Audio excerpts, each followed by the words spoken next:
मैं हूं आपके साथ शैलेंद्र पांडे। आज हम बात करेंगे अहोई अष्टमी के पर्व की। आमतौर पर माताएं अपने संतान की दीर्घ आयु के लिए, उसकी उन्नति के लिए कार्तिक के महीने में अहोई अष्टमी का पर्व मनाती हैं।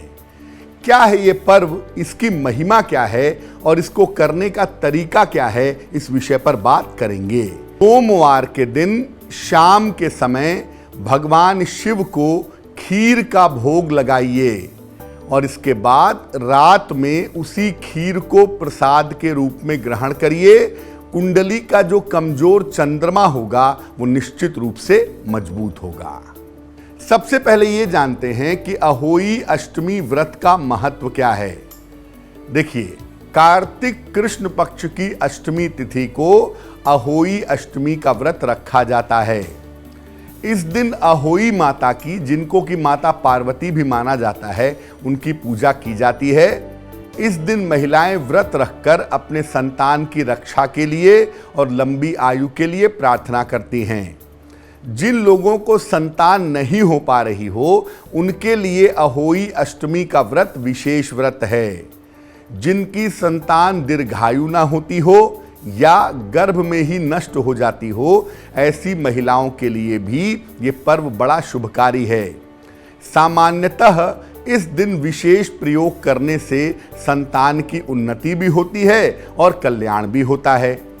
ये उपवास आयु कारक भी है और सौभाग्य कारक भी है। इस बार अहोई अष्टमी का पर्व 8 नवंबर को है।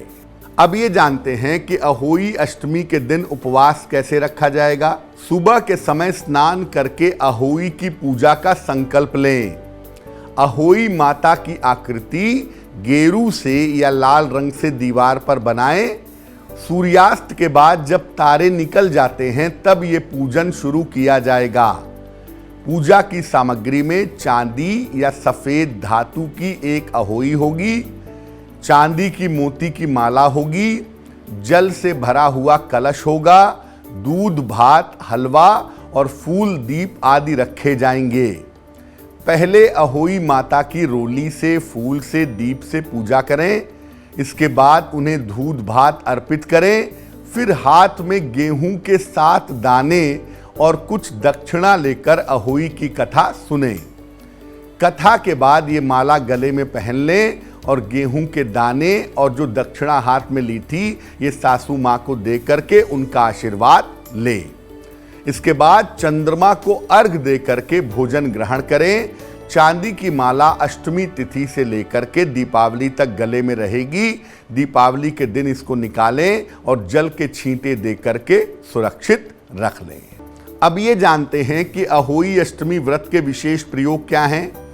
अगर संतान की शिक्षा में, करियर में, रोजगार में बाधा आ रही है तो क्या किया जाएगा।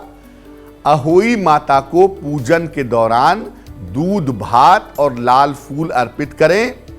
इसके बाद लाल फूल हाथ में लेकर के संतान के करियर और शिक्षा की प्रार्थना करें। संतान को अपने हाथों से दूध भात खिलाएं, फिर लाल फूल अपनी संतान के हाथों में दे दें और उसे कहें कि वो इस फूल को सुरक्षित रखे। उसकी शिक्षा में, करियर में, प्रतियोगिता में, परीक्षा में बाधा आनी बंद हो जाएगी। अब अगर आपकी संतान के वैवाहिक जीवन में या पारिवारिक जीवन में बाधा आ रही हो, चाहे वो बेटी हो चाहे वो बेटा हो, अगर उसके वैवाहिक जीवन में, फैमिली लाइफ में दिक्कत आ रही है तो क्या किया जाएगा। अहोई माता को गुड़ का भोग लगाएं, जो माताएं हैं खास तौर से, और एक चांदी की चेन अर्पित करें। इसके बाद माँ पार्वती का एक मंत्र है, ओम ह्रीं उमाये नमः। ओम ह्रीं उमाये नमः, इस मंत्र का जप करें। संतान को अपने हाथों से गुड़ खिलाएं और अपने हाथों से उसके गले में चेन पहनाएं। उसके सर पर हाथ रख कर के आशीर्वाद दें। उसके वैवाहिक जीवन की समस्याएं दूर हो जाएंगी।